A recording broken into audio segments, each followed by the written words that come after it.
que la sesión va a ser grabada para que bueno, podáis recurrir a ella en caso de que queráis más adelante.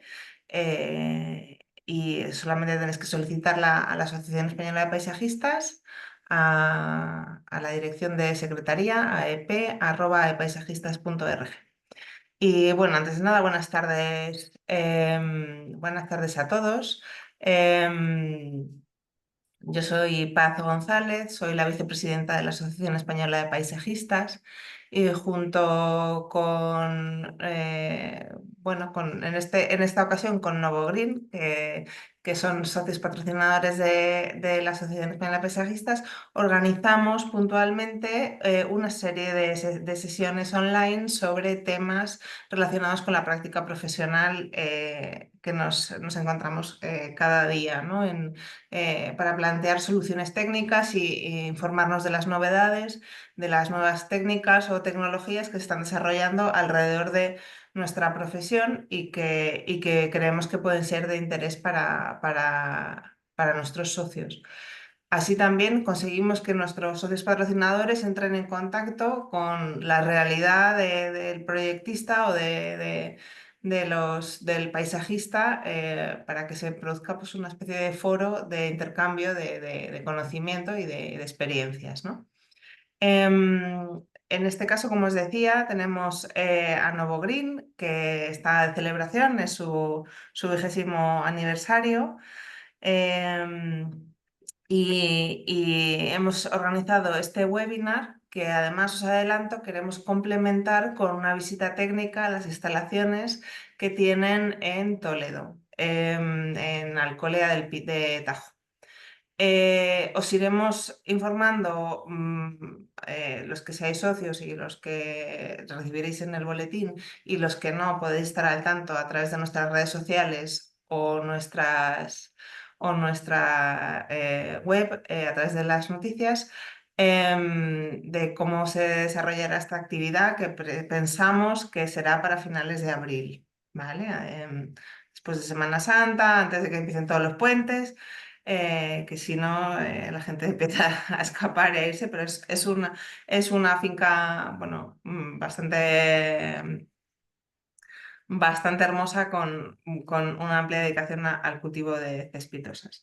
Em, eh, Antes de nada quería deciros que por favor durante toda la sesión mantengáis el vídeo y el audio cerrado para que Malaquías pueda desarrollar su discurso sin interrupciones, que si queréis comentar cualquier cosa podéis hacerlo en el chat que está en la parte aquí inferior de vuestra pantalla de Zoom.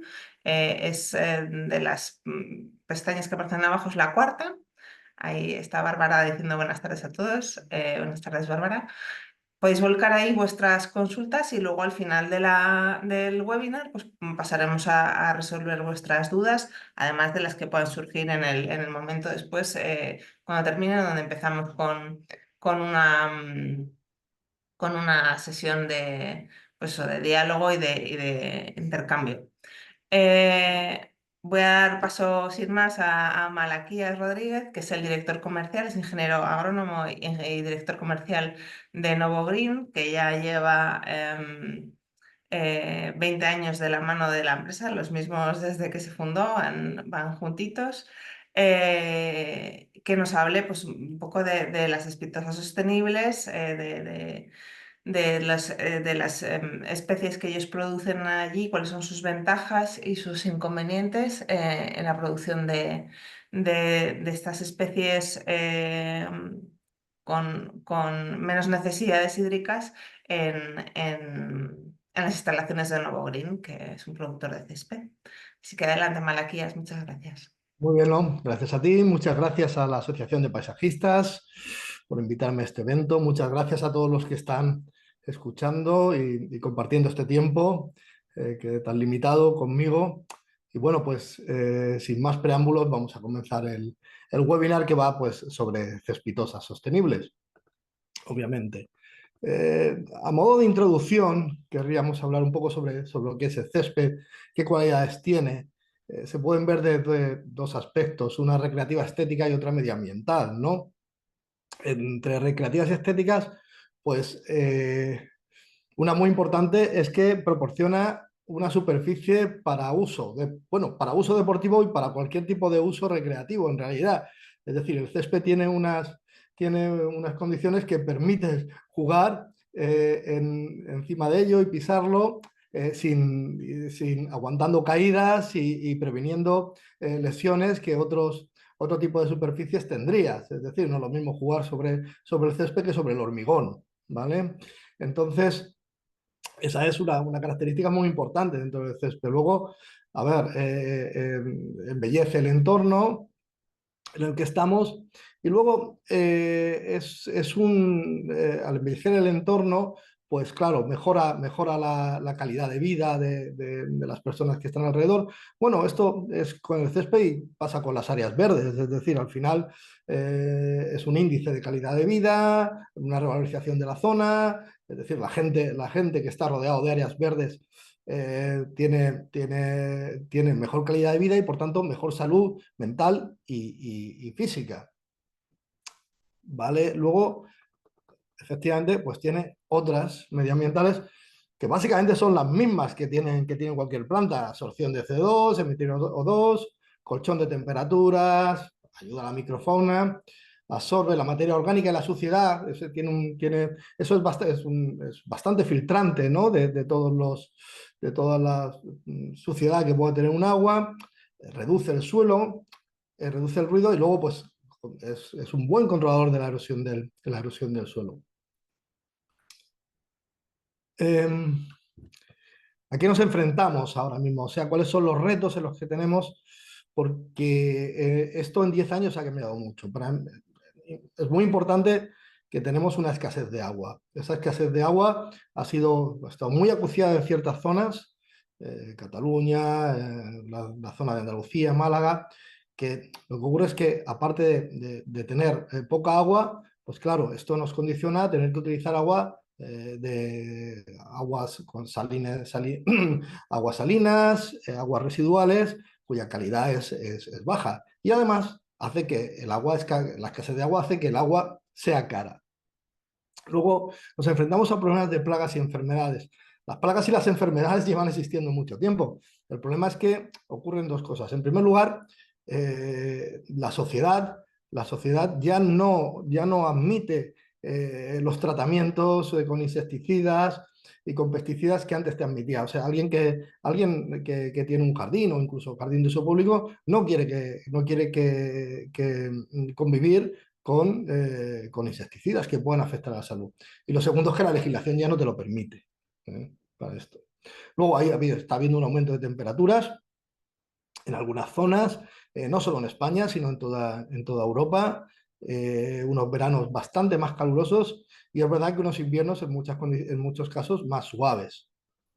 Vale, todo esto hace que las variedades, las cool season o las variedades que antes podíamos utilizar, tengan ahora mismo unas altas necesidades de mantenimiento para poder tener unas condiciones de calidad razonables. Con lo cual, es importante utilizar variedades adaptadas al uso y a las condiciones climáticas de cada zona. Bueno, ¿qué es un césped sostenible?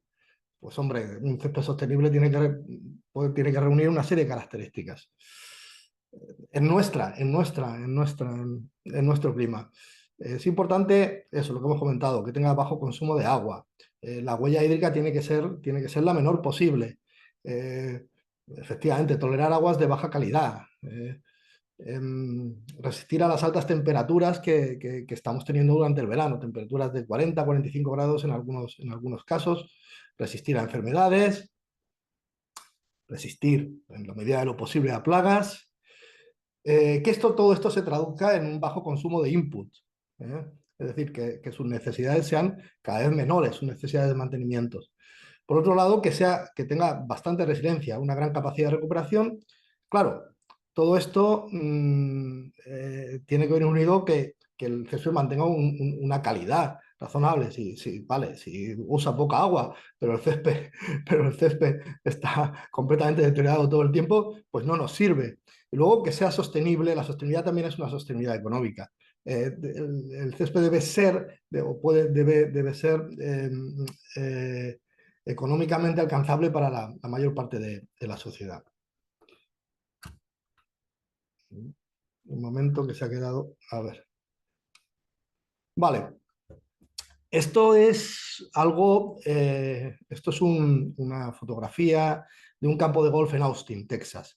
Es un campo de golf que es un parque a la vez. Entonces, para mí es muy significativo de lo que estábamos hablando. Es decir, cómo convertir una actividad deportiva, el caso golf, que en muchos casos la sociedad piensa que está destinada al lujo, ¿no? Y que solamente un segmento pequeño de la sociedad puede permitírselo, cómo lo integran dentro del parque, dentro de la ciudad, se adapta a todo el mundo y además en este caso lo que tienen es zoisia puesta en el parque, pero, pero lo que pero tienen un mantenimiento, pues de alguna forma bajito, porque lo importante no es, no es solamente la calidad visual y ornamental de un césped. De hecho, para mí, muchas veces puede llegar a ser una cualidad secundaria. Es decir, lo más importante aquí es que la gente lo disfrute, lo pise, juegue, y luego pues hay zonas que están peor, ¿vale? Que están peor, que el césped está más marrón, y otras zonas que están mejor. Aquí lo importante es que, por supuesto, el green esté bien, pero el resto no. ¿Eh? Aquí lo podemos ver. ¿Eh? La gente está jugando a los greens, pero bueno, pues dentro de aquí, en las otras zonas, pues hay algunas zonas en más césped, en otras hay menos, pero no importa, porque está cumpliendo un valor social muy importante. De hecho, esto es el Golf Show de Estados Unidos. El Golf Show lo que integra es la feria donde las empresas relativas a todo el mantenimiento del golf en Estados Unidos, que es un negocio muy, muy importante, tienen una celebración anual. ¿Vale? Y en la parte exterior intentan darse a conocer al gran público. Bien, pues en todos los carteles que hay en el exterior para hablar con la gente, solo se hablaba de sostenibilidad. Hablaban de la cantidad de reducción de agua que ha tenido la industria del golf en los últimos 5 años, los herbicidas y todo ese tipo. En ningún momento se habla de la productividad, si el golf representa tanto por ciento dentro del Producto Interior Bruto de Estados Unidos, o bueno, que es importante. Solamente en Florida hay aproximadamente unos 1.500 o 2.000 unos 1.500 campos de golf, pero eso ya no es interesante, la sociedad ya no se interesa por eso, lo que se interesa es por la sostenibilidad. El golf y el césped o es sostenible o no tendrá futuro. Y esto es una definición geográfica de la actividad de las variedades C3 y C4 en Estados Unidos. De tal forma que en la zona sur se utilizan mayoritariamente céspedes de clima cálido, C4. Luego hay una zona de transición en la que se supone que pueden estar ambas zonas, ambas variedades, y luego la zona de abajo, la zona del norte, que hace mucho frío y por lo tanto es cool season grasses. Pero la idea es que la zona de transición sea de alguna forma tomada por las de clima cálido, no por las de clima templado. Y esto es un ejemplo. Es decir, este es el Valhalla Golf en Kentucky. Esto está al norte de Kentucky, que ya está muy al norte de lo que es la zona de transición. Esto es un campo de golf diseñado por Jack Nicklaus. Es uno de los mejores campos de Estados Unidos. Se juega al final de torneos de la PGA. Y esto es una foto en verano. En verano hace calorcito. Esto es Zoysia Zeon. No sé qué es un campo de golf con un mantenimiento excelente, pero cuando llega el invierno se pone así, parece una pista de, de esquí más que un campo de golf. Sin embargo, no pasa nada, no pasa nada. Entonces esa es la idea, intentar introducir céspedes sostenibles cada vez más al norte de los Estados Unidos. Sin embargo, Si nos vamos a España, en el uso de variedades C3 o C4, el mapa es más o menos así. Es verdad que ahora mismo en la zona del Mediterráneo de Cataluña ya cada vez se van utilizando más variedades C4, aquí podíamos subir un poquito, Córdoba, Sevilla, pero toda esta zona, mayoritariamente se usan variedades de clima templado, sobre todo en jardinería privada, golf, deportes y todo esto. Bien, para una mentalidad, por ejemplo, de Estados Unidos, esto debía ser casi todo C4. Y esa es la idea que queremos un poquito proponer, ¿no? Es decir, que todas estas zonas vayan cada vez más utilizando céspedes más sostenibles. Bien, esta es una tabla de temperaturas que, bueno, en realidad lo que te dice es cuál es la temperatura óptima de crecimiento de una cool season, de una temporada de clima templado, que está alrededor de los 19-20 grados, frente a uno de clima cálido que está sobre los 30-31. Bien, esta tabla incluso es un poco conservadora en cuanto a la temperatura a la que crece óptimamente un césped de clima cálido. Yo me atrevería a decir que el óptimo puede estar también perfectamente en 35, 36, 37 grados. Eso en cuanto a la temperatura. En cuanto a las necesidades de agua, si alguien te pregunta cuánto necesita un césped de clima cálido, hay un número que sale en muchos sitios que es 21 litros por metro cuadrado a la semana. Vale, pero eso es algo demasiado generalista, ¿no? Entonces, lo ideal siempre es hacerlo por la evapotranspiración, ¿no? Para eso necesitas el coeficiente de cultivo. Aquí tenemos unos coeficientes de cultivo de temperaturas de césped de clima de cool season y de clima cálido, C3 y C4. Si estudiamos el mes de junio, tenemos que las C3 tienen un coeficiente de cultivo de 0,88 frente a las C4, las de clima cálido, de 0,68. Eso representa un ahorro de agua de un 20% aproximadamente, que ya es algo. Lo que ocurre es que cuando se haya coeficiente de cultivo, el coeficiente de cultivo siempre se da en unas condiciones muy óptimas, con mucho input de agua, de nutrientes, en el cultivo que estamos mirando. Entonces, hay otro coeficiente que se llama coeficiente de estrés. Este coeficiente de estrés es un indicador de la tolerancia a la sequía o a la falta de agua que tiene una variedad. En este caso es un estudio de 3 años del coeficiente de estrés en las Bermudas, TIFF-TUF, Latitude, Celebration y TIFF-Way, que dieron un coeficiente de estrés de alrededor del 0,7. Alrededor de 0,7. Es decir, esto te mide la cantidad de agua que tú puedes reducir sin que la calidad del césped se vea deteriorada. Con lo cual ese coeficiente de cultivo se le multiplicará un coeficiente de estrés, que es un 0,7 aproximadamente. ¿Vale? Va de TIFF-TUF, que tiene 0,60 y algo, a Celebration, que tiene 0,8. ¿Vale? Pero claro, eso ya te da un ahorro de agua de entre un 40% frente a una cool season.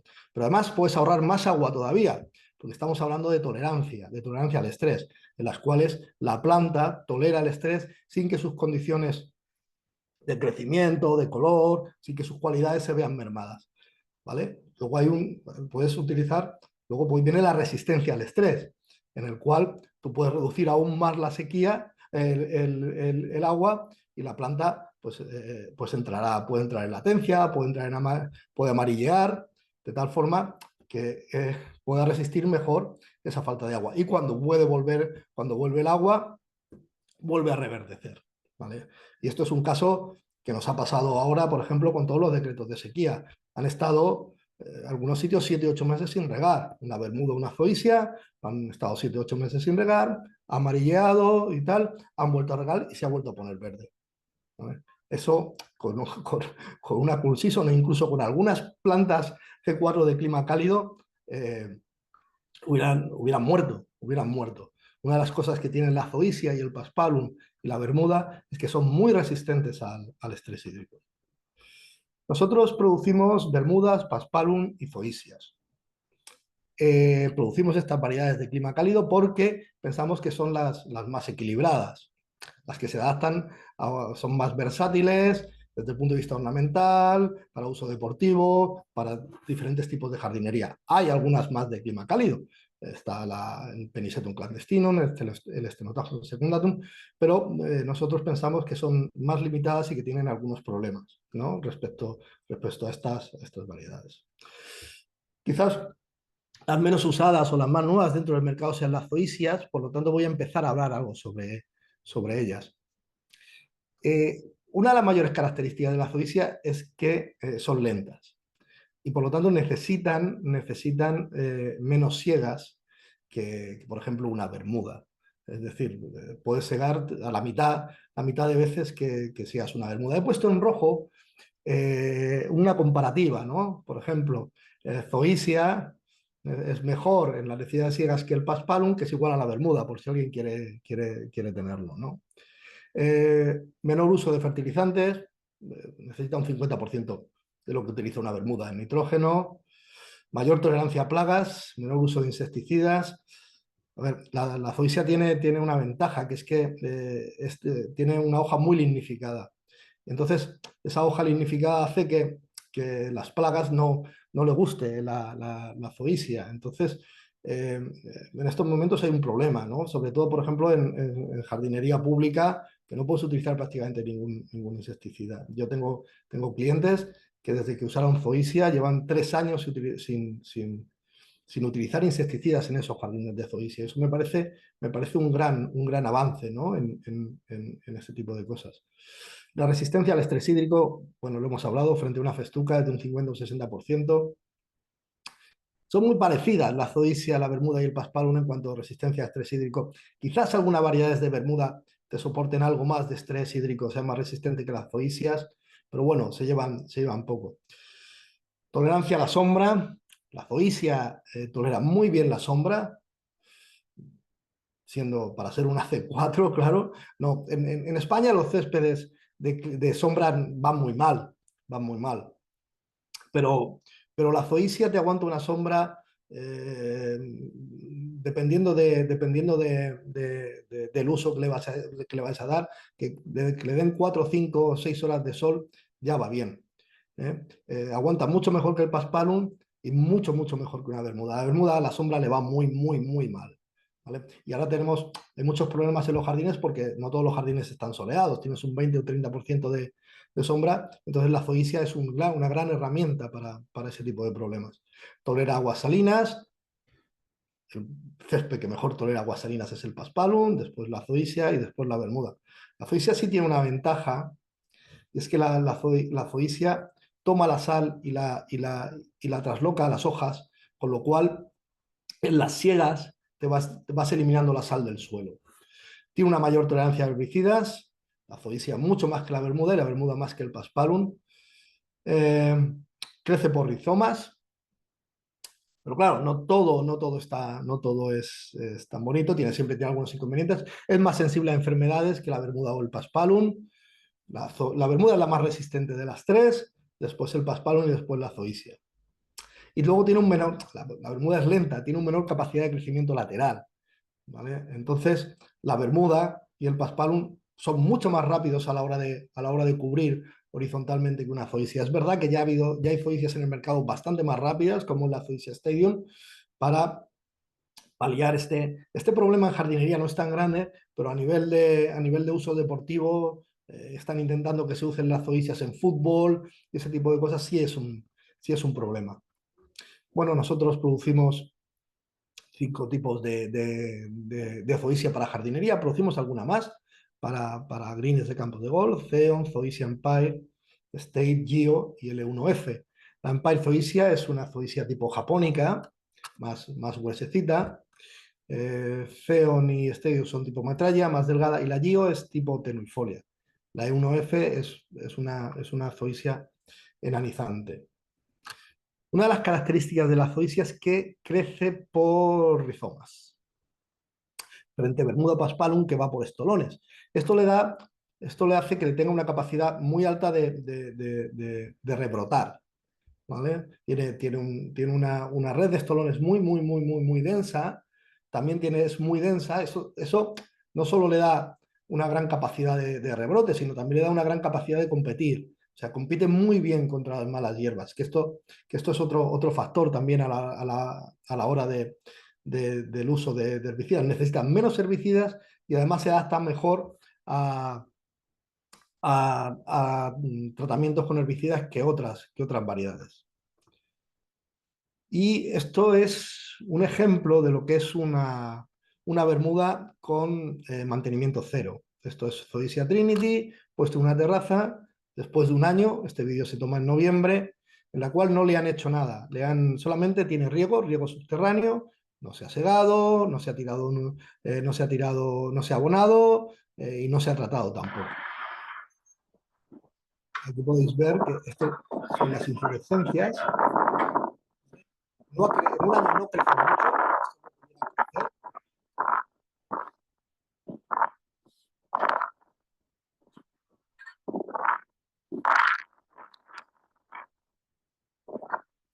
Es una terraza que tiene 15 centímetros, 10-15 centímetros de arena, de sílice, y lo quiero enterrado.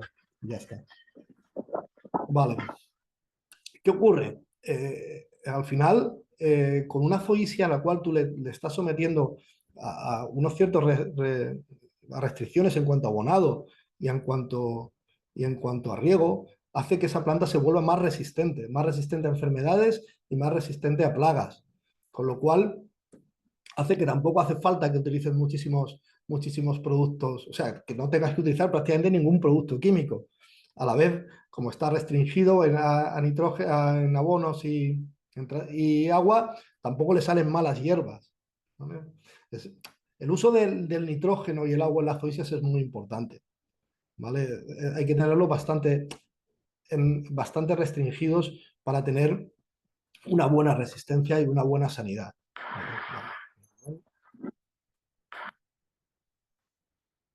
¿Vale? En cuanto a resistencia al calor, esto es un campo de golf en el desierto de Arizona, esto es en febrero, vemos que está bastante verde todavía. La zoysia aguanta muy bien el color el color invernal, mejor que la bermuda y mejor que el paspalum. Tarda más tiempo en perder el color. Ahí en zonas de Alicante, Málaga, en las zonas del sur, posiblemente la zoysia se mantenga verde todo el año, ¿vale? Cuando la bermuda está amarillando. La zoysia aguanta mejor el color, después el paspalum y después la bermuda. En cuanto a las necesidades de siega, al tener un crecimiento lento, las necesidades de siega son menores, pero también tiene una ventaja. Ciertas zoysias, como es la zoysia japónica, tiene una hoja bastante más gruesecilla que las otras zoysias, se adapta muy bien las siegas con rotativas a 5 centímetros. Y eso, una Zoysia Empire, que es una japónica, se puede segar cada 15 días, en verano, con la segadora rotativa a 4 o 5 centímetros, sin mermar la calidad de la planta. Vale, aquí tenemos pues, la típica Zoysia tenuifolia que se deja crecer. La Zoysia tenuifolia se ha quedado ya para prácticamente un uso ornamental, bastante restringido, porque las zoysias producen mucho colchón, a la hora de pisarlo no queda bien, produce como muchos montañitas, y aquí lo tienes que comparar con una zoysiaceón que también se ha dejado crecer libremente. Veis que la zoysiaceón llega un momento en que no crece mucho más y se queda así. Esto es un ejemplo de Zoysia Empire, que es Zoysia capónica con rotativa. Esto es un jardín en Ibiza de aproximadamente unos 2.500 metros cuadrados que está segado con rotativa sin que se produzca scalping. Para el que no lo sepa, el scalping se produce muchísimo en variedades como la bermuda cuando no lo siegas frecuentemente, porque lo que hace es que la bermuda crece verticalmente hacia arriba, solo produce hoja en la parte de arriba y al segarlo solamente se queda el tallo, ¿vale? Sin embargo, la zoysia japónica esto no le pasa. Ya te digo, puedes segar a 50 milímetros cada 15 días y tendrá este aspecto. Resistencia a insectos, que ya hemos hablado sobre ella. Esto es un estudio, esto es un caso de Estados Unidos en el cual hay una chinche en Florida que ataca al gramón, a la grama americana, ¿vale? Entonces, ha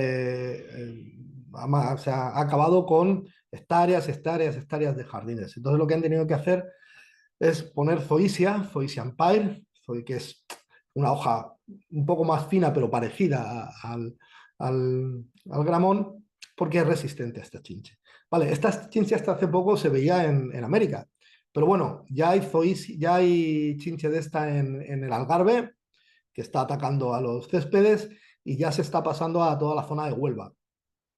¿Eh? Bueno, y lo que estábamos hablando de tolerancia a la sombra. Esto es una zoisia con una sombra de árbol, se comporta estupendamente. La zoisia te aguanta 5 o 6 horas perdona, necesita entre 4 y 6 horas de sombra, como hemos dicho antes. Si tiene cierta competición, o sea, si tiene cierto uso, ¿no? Si no tiene ningún uso y no compite con con otras plantas por el agua y tal, incluso puedes necesitar menos luz. Aquí tenemos un ejemplo de una zoysia en un tee de un campo de golf que está con bastante sombra. La sombra de los campos de golf en los tees es un problema porque los tees reciben muchísimo, muchísimo castigo, la planta no se regenera. Esto es un campo que tiene 80.000 salidas al año y esta foto es de noviembre, octubre y se ha comportado muy bien. Esto es Zoysia Zeon. ¿Vale? Entonces aquí tenemos un ejemplo de esto, con sombra y con bastante castigo. Malaquías, tenemos como unos 15 minutos por delante para que calcules, ¿vale? Vale. Esta es finca al cortesín. Finca cortesín en muchas de sus zonas estas fotos me las ha pasado Pablo Lausen, que es el responsable de finca al cortesín en todo lo que es landscaping. Podría estar dando esta charla bastante mejor de la que la doy yo. Y bueno, aquí tenemos que está usando zoysias.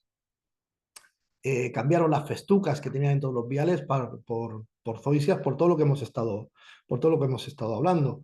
Aquí tenemos un jardín en que en una parte le da bastante sombra, ¿no? Y tiene una parte de sol, una parte de sombra. Vemos que la zoysia se adapta muy bien. ¿Cuáles son los inconvenientes? En primer lugar, la latencia. Lo que pasa es que ocurre es que aquí van pigmentando, notan la diferencia, esto está sin pigmentar, esto está en pigmentar. Hay que pigmentar el pigmento, lo toma la planta, entonces no es pintura, el pigmento lo toma la planta, con lo cual hay que empezar a pigmentar cuando todavía está un poco verde, en el mes de noviembre, diciembre o así. Y luego, pues, lo que hemos hablado de las enfermedades de rizoctonia que puede tener en otoño. Normalmente, eh, para hay que tener, bueno, hay que tener una serie de conceptos en mente a la hora de la zoysia que son muy importantes. En primer lugar, no usar mucho nitrógeno con 150 unidades, ¿vale? Parar de nitrogenar el 15 de agosto y cuando salen los sitios donde haya entrado en latencia, en el mes de marzo, abril, cuando va a salir, intentar dar una siega baja para que ayudarle al rebrote. En el caso de esto, menos es más, menos agua y menos abono, vamos a tener una zoysia mucho más sana y mucho más resistente. ¿Vale? Lo podemos tener así. Paspalum. Producimos dos tipos de Paspalum, Vaginatum, Ciael y Platinum. Bueno, la característica más importante del Paspalum es que resiste la salinidad. Resiste mucha salinidad. Es decir, aquí te pongo 5.000 microsiemen, pero en realidad puede resistir bastante más que eso. Puede resistir 7.000 y 8.000. Y también resiste aguas de muy mala calidad. Es decir, y ahora en muchas zonas que estamos utilizando aguas residuales, muchos campos de golf utilizan aguas residuales, utilizan aguas de salinidad, muchos en jardinería. Es un césped que se adaptan muy bien a estas condiciones, sobre todo si están cerca de la costa. O sea, en inglés es el seashore paspalum y es por algo, o sea, paspalum de costa. Se adapta muy bien a los climas, al microclima marino. Y luego además, ornamentalmente, para mí es el césped más bonito. Aquí tenemos unas fotos a primera línea de playa, dentro de un chiringuito, en la zona de Cádiz, y vemos que está espectacular, ¿no? Eh, Tiene bastante uso porque, bueno, pues ahí meten sombrillas, meten las toallas y todo esto, y bueno, pues está muy bien. Esto es una de las fotos más icónicas del Paspalum, en este caso el Platinum, que es un campo de golf en República Dominicana que se llama Punta Espada, ¿vale? Que es precioso. Esto es un campo de lujo, ornamentalmente magnífico, pero bueno, aquí tenemos el caso contrario. Esto es un campo de golf rústico, en el que el Paspalum con muy, muy pocas condiciones, con muy, muy poca agua, con agua salina, puesto en los greens, tiene una calidad bastante aceptable. Y luego el resto del pitch and pad pues bueno, pues dejamos que la naturaleza vaya cubriendo y haga lo que pueda, ¿no? O sea, es, es bonito porque son los dos puntos opuestos, ¿no? De lo que es de un mantenimiento en Paspalum. Esto es en Alicante para el tranvía, lo mismo, el color es muy bonito. Y esto es un jardín con una sombra moderada. Y estamos hablando, el Paspalum te acepta algo de sombra, mucho mejor que la Bermuda, y como he dicho antes, peor que la Zoysia.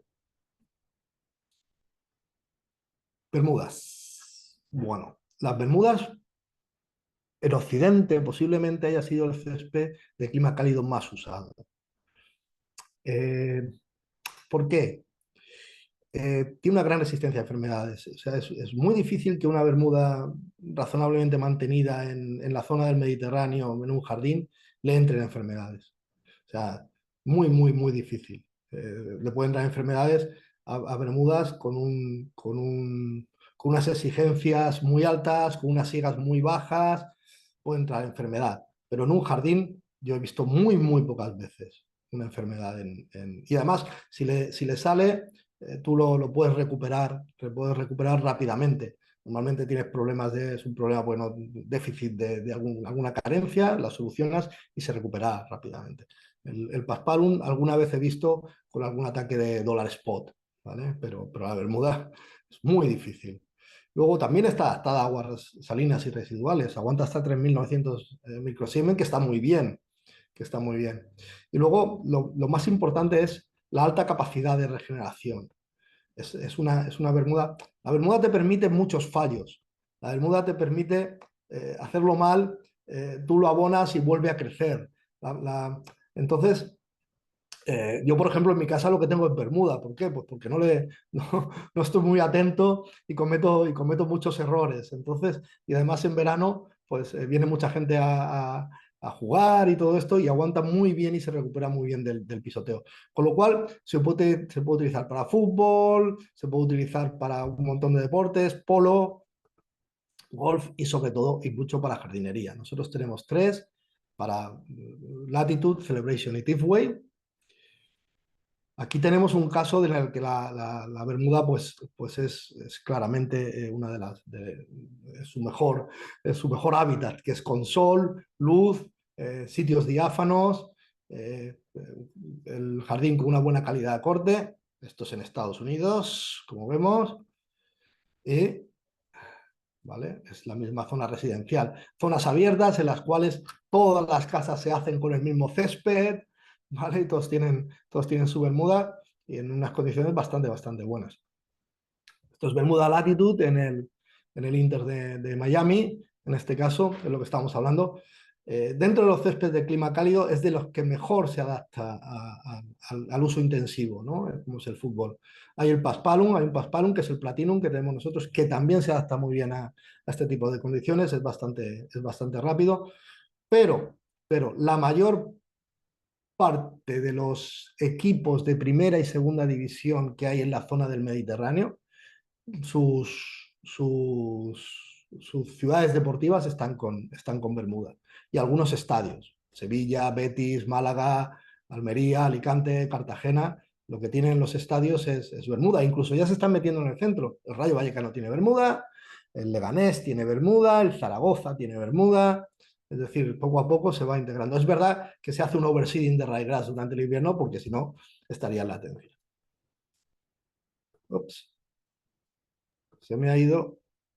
Sí, parece que se ha ido la presentación. A ver, Ahí está volviendo. vale, vaya por Dios. Vale, es lo que estábamos hablando de la rapidez. Esto es un estadio de fútbol. Vemos que el 28 de junio prácticamente no había nada. Esto es en arena de sílice. En arena de sílice y con agua, la Bermuda corre muchísimo. ¿Vale? Pues a los 11 días estaba así y a las 6 semanas pues ya teníamos el campo listo para jugar. Eso es importante porque no es que un campo de fútbol listo para jugar no es solamente que tú que lo tengas cubierto, es que tiene que estar denso y tiene que estar en altura de siega para jugar. Con lo cual, esto con una zoisia sería impensable. Esta Latitud TT6 es especialmente rápida a la hora de tomar. Esto es en el Club de Polo de Barcelona, es Bermuda también, se puso hace mucho tiempo, o ya se quitó, para una competición de saltos, en este caso Bermuda Celebration. Casi todos los campos de polo en zonas de clima cálido tienen bermudas. Es la que mejor aguanta el pisoteo y la recuperación. ¿Vale? Vale, entonces, cuál es uno de los problemas que tenemos con este césped? Porque hay mucha gente que lo quiere, es la latencia invernal. Pero es un tema estético, como hemos dicho. Entonces hay varias cosas. Lo puedes dejar en su color natural. Este es un Paspalum en dormancia, en Ibiza. Mantiene algo de color, pero si está bien mantenido, está limpio, está bien, el césped es bonito, pero además sigue cumpliendo todos su cometido. Por aquí en este césped se puede jugar, te puedes tumbar, puedes hacer las barbacoas, puedes hacer un montón de cosas, te sigue sirviendo de colchón de temperatura, ¿vale? Lo único que pasa es que, bueno, pues está más amarillo, lo puedes dejar así. Otro es pigmentarlo. Este es un césped pigmentado en nuestras instalaciones y nosotros lo servimos así. Como hemos dicho, el pigmento no es una pintura, el pigmento lo absorbe la planta a través de las raíces y tiene que hacerse cuando está todavía de color verde, cuando no ha entrado todavía en latencia. Está a punto de entrar, pero no ha entrado. Octubre, noviembre, esto es un verdadero. Luego hay unos sitios en los que en campos de gol se hace sobre todo, que es que una parte se deja en latencia y otra parte se hace algo. En este caso, de la izquierda está una parte en latencia y la otra está pigmentada. Y aquí lo que se ha hecho es que se ha dejado todo esto en latencia y esta parte, que son los tees y el fairway, se ha hecho un overseeding. Un overseeding que normalmente se hace o con ryegrass o con con poa trivialis. Si tienes problemas de agua residual, la poa trivialis no va bien. Entonces se tiene que hacer con ryegrass. La poa trivialis es más fácil luego de eliminar de cara al otoño, de cara a la primavera-verano, pero no acepta bien aguas residuales o de mala calidad. Bueno, y ya está. Muchas gracias a todos y si tenéis alguna pregunta, espero haber estado en tiempo. Perfectamente. O sea, no te puedo, que Siento te mucho, preocupa. he tenido que correr un poco al final, pero bueno. No, creo que ha quedado perfecto. Muchísimas gracias por tu explicación.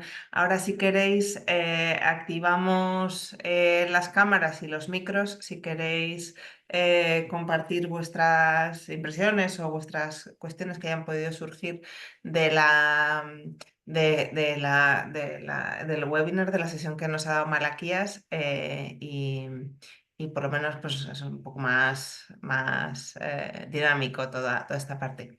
Sí que nos preguntaba, volcaba su pregunta Javier Gracia al Oriente, que si no tenías fotos en España. a lo mejor al principio alguna era americana, pero nos has mostrado un montón de ejemplos. Yo me doy cuenta de Ibiza, de Cádiz, hemos estado viendo campos deportivos en Cartagena, me parece, otros en el tram de Alicante. Pero bueno, Son, tú sí, coméntanos. no, bueno, es que son en todo el mundo. Entonces, sí, tengo fotos de España, tengo muchas de España. Lo que pasa es que me gusta coger zonas que a mí me parezcan, o sitios que a mí me parezcan muy representativos. Mira, por ejemplo, en vez de haber cogido la del Valhalla de Zoisia, que está en invernal, que está en invierno, podría haber cogido la PGA de Cataluña. La PGA de Cataluña es uno de los ejemplos de sostenibilidad. David Bataller, que en aquella época era el greenkeeper y luego director, después de hacer un montón de pruebas, pasó de Cool Season a Warm Season y cambió un campo de la PGA a Paspalum y Bermuda, en una zona donde nieva en invierno. No todos los años nieva, pero nieva. Podía haber cogido unas fotos, pero no tengo ninguna foto de la PGA Nevada, ¿no? Entonces, pues me he tenido que conformar con lo de los americanos. Pero sí, hay ejemplos de estos en España, y en realidad en España hay muchas zonas donde prácticamente lo que se utiliza son War Season. Lo que pasa es que es más bien la zona sur, ¿vale? Bueno, Gracias. he ido metiendo un poco de todo. Bueno, también tenemos un límite de tiempo que nos preocupaba Sí. para poder abarcar todo. Y evidentemente es lo que comentábamos anteriormente, o sea, los americanos siempre son un referente en cuanto a céspedes, ¿no? En este momento y siempre son los que lideran la investigación en césped de clima cálido de lejos, de lejos. Mira, nos comenta Rafa Barrera que ha llegado un pelín tarde y que pregunta por dos cuestiones. Si se ha comentado algo sobre la altura de siega, porque continuamente se encuentra con jardineros que el paspalum y la bermuda tienen costumbre de dejarlo crecer porque les da miedo. Y también pregunta sobre si tienes alguna recomendación sobre el riego subterráneo en praderas, claro. A ver, la altura de siega, dejarlo alto porque le da miedo. El concepto no lo entiendo, no lo entiendo, no lo entiendo. O sea, tú la bermuda y el paspalo lo puedes segar todo lo bajo que quieras. Eso no es ningún problema, vamos, todo lo bajo que quieras. Es decir, el paspalum platinum, por ejemplo, te aguanta hasta 2,5 mm de, de, de, de corte. El problema es que si tú vas cada 15 días y le metes y lo ciegas mucho, pues se queda con el scalping que hemos estado hablando. No se debe dejar muy alto una bermuda o un paspalum por norma general. Por norma general. Lo que pasa es que, bueno, pues si se deja alto, se deja alto. Yo en mi casa lo tengo alto. No me importa de vez en cuando hacerle scalping. El que mejor se adapta a ciegas altas y con rotativa es la Zoysia japónica, de, de lejos respecto a los demás. De lejos respecto a los demás. Cuanto al riego subterráneo, no, hombre, pues utilizar goteros, utilizar sistemas que sean para el riego subterráneo e intentar que el bulbo húmedo cubra todo lo que es la pradera. Eh, Al principio, cuando tú pones tepe, el riego subterráneo es, a lo mejor lo necesitas apoyar un poco hasta que el césped enraíce durante las primeras semanas, unas primeras semanas o 10 días. Eso sí eso sí es importante. Una vez puesto eso, va perfectamente. Vale. Oye, que si queréis activar los micros, no, o sea, podéis y lanzar vuestras preguntas en directo, que no sé si estáis todos silenciados porque sí o no, pero vamos, que podéis hacerlo. Em, a ver, que también nos están lanzando más preguntas por aquí. Están dándote las gracias por la charla porque ha sido muy interesante. Y Álvaro de la Rosa nos pregunta por esa zoise que hemos visto en esa terraza impresionante, ¿Qué profundidad? Entiendo que es la profundidad de suelo que tenemos, pero si no es En así, este caso, Álvaro, en este adelante. caso estaba a 10 o 15 centímetros de profundidad. En realidad no es una cubierta vegetal tal y como la entendemos con el sistema, ¿no? De los alveolos y este tipo que es más, era diferente, pero creo recordar que eran, sí, unos 10 centímetros de profundidad. Con 10 centímetros de profundidad tienes de sobra y la zoysia se puede adaptar muy bien al mismo sistema que se utiliza para el sedum. Entiendo que también súper bien drenado con arena de sílice y con... A ver, si lo importante, tú puedes tener hasta un cultivo hidropónico si quieres, ¿sabes? Pero luego hablamos de inputs y de lo que cuesta el mantenimiento, No, ¿no? es un tema de peso. Es un tema de peso. Ujú. Es un tema de peso, ¿no? De cuánto peso te aguanta la superficie. Por el tema de la arena. Pero si en vez de 10 tienes 7 pues también va. ¿Sabes? Hombre, cuanto más tengas, mucho mejor para el sistema radicular. Pero 10 centímetros es suficiente. Es suficiente. Vale. Ángel Rivera pregunta, ¿podrías compartir algunas recomendaciones para el sustrato de estas cespitosas? Y te da las gracias. Vale.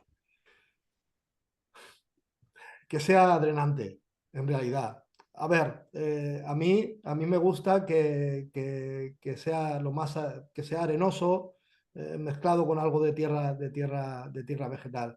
Eh, no todo el mundo tiene, no todo el mundo tiene la posibilidad de poner arena de sílice mezclada con turba, como se pone en un green de un campo de golf o tal, pero sí diría, pues si tienes arena lavada de río, pues mejor. En realidad, que tenga una granulometría lo suficientemente buena para que tenga buena capacidad de drenaje. Es lo más importante. Es lo más importante dentro de un jardín. El suelo. Eh, un, un suelo malo es muy difícil de mantener. Un suelo drenante es mucho más fácil de mantener. Lo que pasa es que hay que mantener cierto equilibrio, ¿no? Porque entonces un suelo arenoso franco de ese tipo va muy bien, ¿no? Nosotros tenemos una finca donde tiene un 80, fincas que tienen un 100% de arena de sílice norma USGA, que gastan mucho en agua y en abonos, y unas que tienen un 80% de arena mezclado con un 10% de limo y arcilla, que van muy bien para el cultivo y retienen bastante bien el agua bueno, y los nutrientes. Una arena lavada de río, arena mezclada con tierra vegetal, algo así va muy bien. Es decir, que la mayoría de las veces yo no me encuentro eso. Me encuentro tierras bastante, bastante arcillosas y bastante reguleras en los jardines, porque, bueno, pues porque es lo que hay, porque es hasta donde llega la La inversión inicial. inversión inicial de este. Mm. Luego, a ver, luego pues ¿qué toca? Pues toca pinchar, si se puede, toca escarificar, en fin, ese tipo de cosas. Muy bien. A ver qué seguimos. Javier Gracia nos pregunta, bueno, comenta, el problema de la altura de siega es la constancia y la regularidad, creo yo, y la temperatura para rebajarlo. Hacía esa anotación. Una de la altura del ciega, sí, es la constancia y la regularidad, efectivamente. Es la constancia y la regularidad, sí, señor. Eso es. Volvemos otra vez. Es decir, una bermuda mm, para mantenerla bien, pues quizás eh, en jardinería de bajo esto, pues algo, no sé, con un bajo mantenimiento para una semana, cada semana o cada 10 días, pues puede valer. Pero sabes que siempre vas a tener algo de scalping. No importa, porque tú le echas agua, luego al echar el agüita eso, se vuelve a recuperar. Pero efectivamente es una cuestión de constancia. ¿Vale? Mm. Por eso las zoisias, en realidad, si tú coges y mantienes una zoisia, pasa con todo, ¿eh? Pero con un nivel bajito la tienes limitada de agua y de nitrógeno, te puedes ahorrar muchísimas siegas. puedes ir y segarla una vez cada 15 días y sin que afecte demasiado al scalping, especialmente la japónica. Pero con las bermudas y el paspalum también pasa igual. Si tú la tienes bajito de nitrógeno al límite y bajito de agua, seguramente te vas a ahorrar en siegas. El problema que yo veo muchas veces en algunos sitios es que se trata a césped de clima cálido como si fueran festucas o raigrasas. Y entonces eso te da muchos problemas, ¿no? Porque tú lo riegas, lo riegas, lo riegas, la planta crece, crece y tú siegas, siegas y siegas. La gente se harta. También pasa con las festucas en la zona del Mediterráneo. Muchísimas veces las festucas se van por exceso de riego. Y no por escasez de riego, porque tengan problemas. Es porque lo riegan demasiado en verano, se riega el señor del jardín, empieza a echarle cada vez más agua, porque además si ve una zona amarilla se cree que le falta agua, la riega más, y lo que tiene son problemas de enfermedades al, al, Sí, a la costa. La mayoría de los problemas que ocurren con las cool season, sobre todo en la zona del Mediterráneo y zonas de estas, muchas veces son las enfermedades generadas por un exceso de agua y de abono. Y también por tierras poco drenantes. Claro, sí, sí, sí, suele pasar es el problema que encontramos muchas veces en muchos jardines. Realmente lo que acaba con las plantas es más el exceso de agua que el efecto. Entonces yo digo, mira, pon un pluviómetro y así te enteras de cuánto estás regando. Porque Claro, esto, ¿sabes? Estás haciendo mal. ¿Sabes? claro. Pero ni eso. A ver, a la hora de la Rosa te da las gracias. Con esos 10 centímetros de goteo valdría, entiendo que es referido al césped de la cubierta que hacía antes la pregunta él mismo. Rafa decía, disculpad que no ponga el micro, pues tengo mucho ruido de fondo, pero cuando me llega la misma especie de dos zonas de cultivo distintas con distintos sustratos de origen, puede ser que al tener sustratos de origen distintos tenga al principio una necesidad de riego diferente. O sea, se genera una diferencia o sea, unas necesidades de riego por según el sustrato, no tanto por la especie en el que se ha cultivado. Entiendo que es esto lo que preguntaba Rafa. En Tepe, En Tepe, claro, imagino. sí, te puede generar. Lo que pasa es que el Tepe es un centímetro. O sea, no. eh, Al principio seguro que sí, porque durante el principio estás viendo la capacidad en la retención que tenga el césped en el sustrato que tiene. Una vez que ha empezado a tirar raíces, ya se va igualando. Al principio seguro que te puede generar algún tema de diferentes de riego. No es lo mismo meter en un suelo completamente arenoso que te venga con una zona más arcillosa. Sí, sí, al principio puede ser, pero luego se irá igualando, ¿eh? En teoría, sí, te puede generar. Pero realmente tienes un centímetro de sustrato como mucho. A no ser que el sustrato sea muy, muy, muy arcilloso o muy, muy fino y lo que te vaya creando con el pisoteo es una plasta que se te cree un problema de hidrofobia. Eso Ahí, ahí sí puedes tener un problema diferente, pero si los suelos drenan razonablemente bien, solo al principio. También lo he visto, ¿eh? El caso este que te he dicho. De hidrofobia. Con un sustrato muy, muy arcilloso que sobre todo en invierno, te creaba problemas de hidrofobia, el agua no pasaba bien, que resultaba al final en enfermedades para la planta y problemas en el jardín. De acuerdo. Yolanda, ¿hoy estáis por ahí? Sí. Ahora, Yolanda Casado nos decía que gracias Muchas a ti, gracias. Malaquías, por la charla, que era muy, muy interesante, y que quería saber cuánto tiempo dura el tintado de las cespitosas. Ah, depende, bien, depende de la temperatura que tengas. Depende de la temperatura que tengas. Pero nosotros hacemos. 3 tratamientos. En un invierno. Sí, y a partir...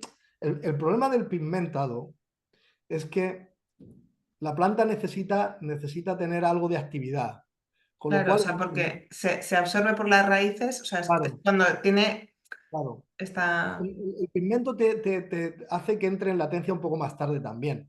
Pero si tú estás en Teruel, ¿sabes? En el momento tú la pigmentas y te aguanta un poco, pero luego cuando llega enero se acabó el pigmento. Aunque la vuelvas a pigmentar, no te va a hacer ni caso. Entonces el pigmento dura pues 3 semanas, un mes, por ahí, más o menos. Más o menos. Luego hay que volver a pigmentar. ¿Eh?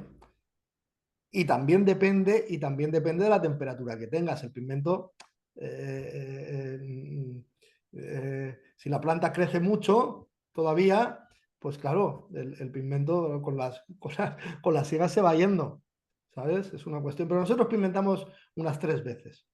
En una finca como es la que tenemos en Portugal, que está al borde del mar, con unas condiciones climáticas razonablemente buenas, nos dura desde noviembre que empezamos hasta ahora que sigue verde, sí, unas 3 veces experimentamos cada mes, cada 40 días, algo así. Ujú. Pablo Lasuen nos da las buenas tardes a todos y gracias por el webinar. Y Paola Sangali nos pregunta, que tal vez la hayamos comentado, en relación a los céspedes tradicionales, ¿qué proporción de riego necesitan las C4 en las mismas condiciones climáticas?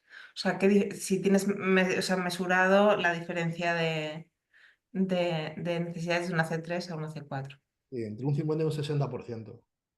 Pero depende de la variedad. Depende de la variedad. Un Entiendo que a lo mejor el 60 60%, entre las más extremas. 30% más o menos. Es que también hay que tener en cuenta, hay una época del año en que las C4, si te entra en latencia, no necesitas segarla nada, ¿no? No digo Claro. segarla, perdona, no necesita agua. Pero pongámonos en un mes de junio, por ejemplo, ¿vale? Eh, eh, Que en toda España vas a necesitar riego, efectivamente. sí, sí, en un mes de junio, pues eh, puede estar en un 60, a veces en un 70, te ahorras un 30% también, solamente, ¿vale? Ujú. Si quieres tener una bermuda con una calidad muy alta, pues frente a una festuca a lo mejor te estás ahorrando un 30%. Depende también de la variedad. Las cemas de clima cálido, ya te digo, entre un 30 y un 40% menos en verano. Vale. Hay un, Sí. Vamos a ver, hay un número que es 21 litros por metro cuadrado a la semana, pero es demasiado generalista, Claro, ¿vale? Es demasiado generalista. En porque un al fin y al campo, en un cabo, campo, en un campo de golf te puedes hablar que en verano están utilizando un 80% de su evapotranspiración, ¿vale? Más o menos. Pero sí, eso, un 30%, 40%, por ahí puede ir. Ojo, el ryegrass usa mucho más agua que la festuca. ya. Entonces, Em, depende un poco también de la otra variedad, ¿sabes? ¿De El la, ryegrass en perdona? verano consume muchísima, muchísima agua. No te he entendido, perdóname, Malaquía, es que depende de la... Depende de la variedad. Con Ah, una de la variedad. festuca puede ser un 30%, con un ryegrass puede ser más, es un 40 o un 45%, porque el ryegrass consume mucha agua. Ryegrass inglés, ¿sabes? Entonces, Mira, Pablo Lasuen nos dice, nosotros en Zoisia un 30-35% menos en verano y un 70% menos en invierno que una festuca. Lo tienen. Pablo Lause lo tiene muy medido. Claro, Pablo, si no recuerdo mal, creo que nos conocimos en vuestro congreso de Toledo en 2023. Y claro, soy responsable de Finca Cortesín y evidentemente pues la calidad de mantenimiento de sus jardines es extremadamente alta. Sí, es un buen dato lo que he dicho, entre un 30 y un 40%, pues un 35%. ¿Qué ocurre? Que tú en un momento dado, lo que puedes hacer con un césped de clima cálido es no regarlo y no se muere. Pongamos, no sé, que te vas de vacaciones, un mes y dices, bueno, no voy a disfrutar, pues no voy a parar de regar, pero voy a regarlo la mitad de lo que le estaba regando antes. Y ese dinero que te ahorras. Mm. ¿No? Porque em, en toda tu trayectoria, que ya llevas 20 años trabajando con Novo Green, pues bueno, ya nos comentabas antes, viendo un poco el mapa de España, que los límites se van elevando, o sea, van yendo hacia el norte, ¿no? O sea, se va variando, y que incluso pues en Madrid, en campos deportivos, se está utilizando la bermuda, ¿no? Decías, o sea, que esto es una realidad que estamos viviendo y que se hace patente en, Así. bueno, A en ver, todos los jardines. nosotros, mi familia tiene una casa en Albacete y en Albacete tengo bermuda y en Albacete hace frío. Yo te aseguro que el mantenimiento no puede ser más fácil. Es verdad que está 6 meses amarilla. Bueno, ya está, este año ha estado verde hasta diciembre, porque ha hecho muy buena temperatura y es muy diáfano. Yo el riego se lo corto en el mes de noviembre o así, le corto el riego y hasta mayo no lo vuelvo a poner y solamente con el rocío ya va tirando. Y tengo agua de pozo, ¿eh? Es decir, que no es agua de red. Y una siega es una bermuda, una siega cada 15 días, 3 abonados al año y ya está. Esto es todo lo que, esto es todo lo que yo le hago al césped. Es verdad que no necesito que esté al 100%, pero en realidad me di cuenta de lo fácil que era un césped de este tipo en una zona fría como es Albacete. Me di cuenta casi usándolo yo. ¿Sabes? Y sí, me ahorro agua frente al ryegrass. De hecho, hemos tenido ryegrass antes allí y nunca ha estado bien. El césped ha empezado a estar bien cuando hemos puesto bermuda. Es la primera vez en no sé cuántos años que conseguimos mantener un césped durante 4 o 5 años seguidos sin que se nos muera. Bueno. Siempre se nos Mira, moría. Javier Gracia pregunta, ¿y si cortas sin recoger? Entiendo que se refiere a la poda en verde, o sea, del propio césped, del propio abonado, de los restos de siega. No sé respecto a qué ha saltado esta pregunta, no le pongo contexto. A En- ver, bueno, porque se supone que se deja la materia orgánica, eso se va degradando y te sirve. Yo recojo, En el consumo de agua se refería, sí, sí influye. no lo sé, yo diría que no mucho. A ver, algo te... Esa hoja... Bueno, algo puede contribuir a mantener la humedad. no te mantendrá la humedad, ¿no? Claro, pero tú no siegas todos los días, ¿no? Siegas una vez cada semana o 10 días. Por otro lado, si lo vas haciendo mucho tiempo, te crea un colchón. ¿Vale? Y ese colchón tiene propiedades, con el tiempo tiene propiedades hidrófobas y hace que gasten más agua.